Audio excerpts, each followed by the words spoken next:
गेल्या अनेक दिवसांपासून गोंदिया जिल्ह्यासह संपूर्ण परिसरात उष्णतेचा कहर सुरू होता. तापमान तब्बल 46 अंश सेल्सिअसच्या पुढे गेल्याने सर्वसामान्य नागरिकांसह शेतकरी वर्ग अक्षरशः हैराण झाला होता. प्रखर उन्हामुळे दुपारच्या वेळी रस्ते ओस पडत होते, तर घराबाहेर पडणेही नागरिकांसाठी मोठे आव्हान बनले होते.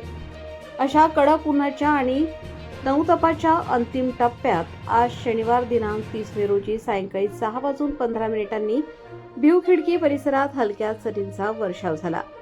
पावसाच्या थेंबांनी तापलेल्या धरणीला जणू थंडावा दिला आणि शेतकऱ्यांच्या मनातील चिंतेचे ढगही दूर झाले. गेल्या काही दिवसांपासून पावसाच्या प्रतीक्षेत असलेला शेतकरी वर्ग आकाशाकडे डोळे लावून बसला होता. अखेर पावसाच्या आगमनाने शेतकऱ्यांमध्ये नवचैतन्य संचारले असून खरीप हंगामाच्या तयारीला वेग येण्याची चिन्हे दिसू लागली आहेत. अनेक शेतकऱ्यांनी पेरणीपूर्व मशागतीची कामे सुरू केली असून येत्या काही दिवसात चांगला पाऊस झाल्यास पेरणीला सुरुवात होणार असल्याचे चित्र आहे.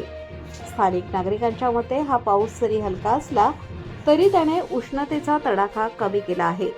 वातावरणात गारवा निर्माण झाल्याने नागरिकांनाही मोठा दिलासा मिळाला आहे. शेतकऱ्यांसाठी हा केवळ पाऊस नाही तर आशेचा पहिला थेंब आहे. आता सर्वांच्या नजरा मान्सूनच्या पुढील वाटचालीकडे लागल्या असून भरपूर पाऊस पडून यंदाचा खरीप हंगाम भरघोस जावो अशीच अपेक्षा शेतकरी व्यक्त करत आहेत.